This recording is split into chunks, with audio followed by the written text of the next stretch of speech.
Ladies and gentlemen, welcome back to the Displacement Basement. My name is DB Cramo. That's right, Displacement Basement Cramo. It's really easy to remember, you know, DB Cramo.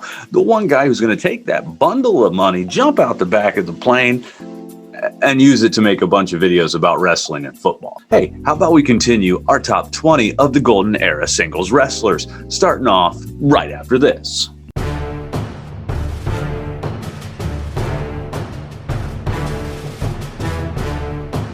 5, 4, 3, 2, 1. Okay, number 15. This man was debuted into the WWF with this giant video of him walking down a downtown area, and he's bigger than the building, squashing them with every single step. It's King Kong Bundy, the man who took his name from a giant ape that will steal your daughter, walk her upside of the Empire State Building, and hold her around like a rag doll. King Kong Bundy, man. This dude is huge, agile. He was the original big man who could move. He looked as if he could stand right next to a guy like Andre the Giant and be considered a somewhat equal. Let's say this, somewhat equal. This big dude not only transcended the world of professional wrestling, but hey, he was one of the first that I got to see on my shows as a kid growing up outside of wrestling. When he made his appearances on Married with Children, that was genius. He's like Peggy's third cousin, because, you know, he's got to be, right? But it was awesome. He had a cameo where he's got Bud in a bumblebee outfit, and they're going to wrestle. It was awesome. Big fan of King Kong Bundy, always have been. I always think that he was probably one of the most underutilized talents. I don't know if it was issues or what. I followed him through all the Dirt Sheet magazines. Yeah, I remember those. You know, Black and White came out every Tuesday. I sure did. King Kong Bundy is my number 15. Moving on to the man, let's talk about it. Sgt Slaughter, the American hero, the only professional wrestler to have his own G.I. Joe. Are you kidding me? That was awesome as a kid. When I actually got that G.I. Joe figure, I couldn't believe my eyes. Seeing him in the cartoons, seeing him live action up against the Iron Sheik, up against Nikolai Volkov, then eventually his feud with Hulk Hogan, where he flipped the script and sold out the USA, I was just mesmerized by Sgt Slaughter. I couldn't get enough of this guy. Yeah, I know other things have come out, this, that, and the other thing. People don't like him for such and such reasons, but I can tell you this. As a kid in the 80s, there was nothing cooler than seeing Sgt Slaughter coming down. His choice of exercises was a little weird.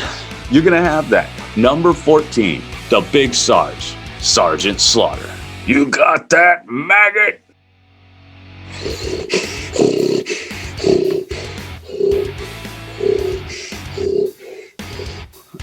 Oh, sorry, that's number 13, the Ultimate Warrior. That's right, a lot of people are gonna have him higher up on their list, but to me, he just came in the back end of the 80s, and I remember watching him in WCCW as the Dingo Warrior. He was also, you know, debuted as the tag team partner of Sting back in the day. To me, I just didn't feel like he cracked my top 10.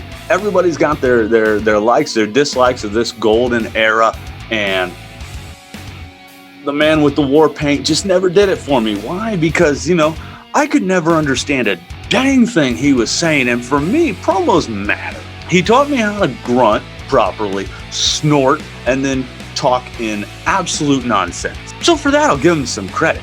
Kind of got me out of a lot of arguments. Number 12, Ricky the Dragon Steamboat, the original working man. This guy could get in the ring with anybody and make them look amazing. Everybody wants to turn to that classic with him and Macho Man at WrestleMania 3. Of course, it is awesome. It is the golden era benchmark for professional wrestling. Whenever he would get in there with anybody, Rick Martel, the matches they would have, amazing. The Genius, Lenny Poffo, amazing matches. I loved Ricky Steamboat, and when he was going up against Ric Flair, that was when I became a true giant fan of this man. Get your giant Komodo dragon, get your giant headdress, spit out some fire, and then swallow the flame, because Ricky the Dragon Steamboat is winning my list for number 12.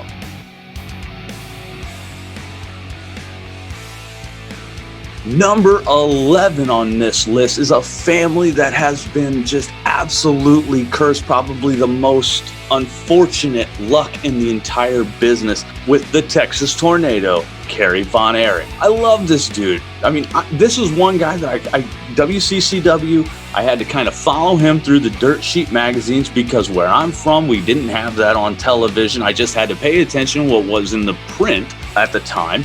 And I really got into him, and then eventually made his way up to New York, and he was with the WWF. And that's where I truly got to appreciate what the guy could do.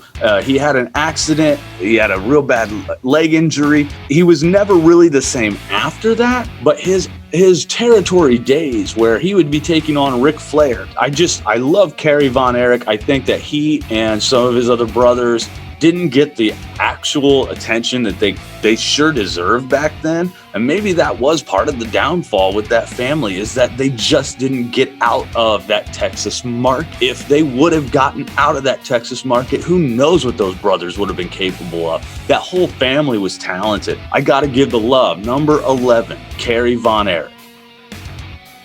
Okay, so that rounds up our 15 through 11 for the top 20 list. Come back in a few days, maybe a week, who knows, and find out who comes in our top 10. Remember, the next video will be number 10 through number 5, because I really want to concentrate heavily on 4 to 1. Swing on back, Displacement Basement. You know exactly where we are. Come on, hit me up. Like, share, subscribe. Comment below if you disagree with anything that I think about. I'm willing to hear out what you think. Come on with it. This is all subjective. Let me hear your opinion.